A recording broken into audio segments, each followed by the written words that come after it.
টানা দ্বিতীয়বারের মতো গুলশান ক্লাবের নতুন সভাপতি নির্বাচিত হলেন ডিবিএল গ্রুপের ব্যবস্থাপনা পরিচালক এম.এ. কাদের।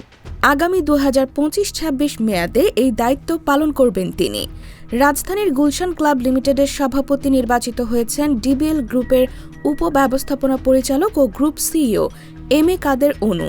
2025-26 মেয়াদে এ দায়িত্ব পালন করবেন তিনি।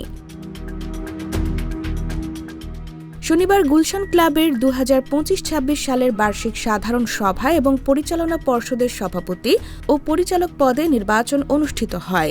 এ নির্বাচনে 635 ভোট পেয়ে টানা দ্বিতীয়বার প্রেসিডেন্ট নির্বাচিত হন এম.এ. কাদের অনু।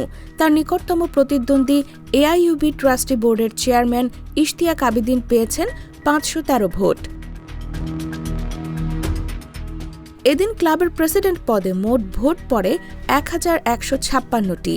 এর মধ্যে বৈধ ভোট ছিল 1148টি আর বাতিল হয়ে যায় 8টি।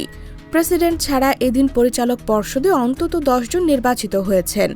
সর্বোচ্চ 952 ভোট পেয়ে পরিচালক হয়েছেন মেহতাজ কামাল খান।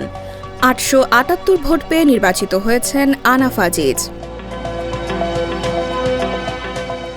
এছাড়াও পরিচালক পর্ষদে নির্বাচিত হয়েছেন সাদ রহিম চৌধুরী, হামিম হাসান, রোকসানা রহিম, মোহাম্মদ আরাফাতুর রহমান আপেল, তানভীর ইসলাম, তাহসির হাসান আমিন, মুরাদ ইকবাল চৌধুরী, রিফাত বিন আলম। এদিন সকাল থেকে আনন্দঘনভাবে ভোট গ্রহণ অনুষ্ঠিত হয়। পরে গণনা শেষে স্ক্রিনে বিজয়ীদের নাম ঘোষণা করা হয়। আগামী বছর এই কমিটি গুলশান ক্লাবের দায়িত্ব পালন করবে। IBTV USA, new York.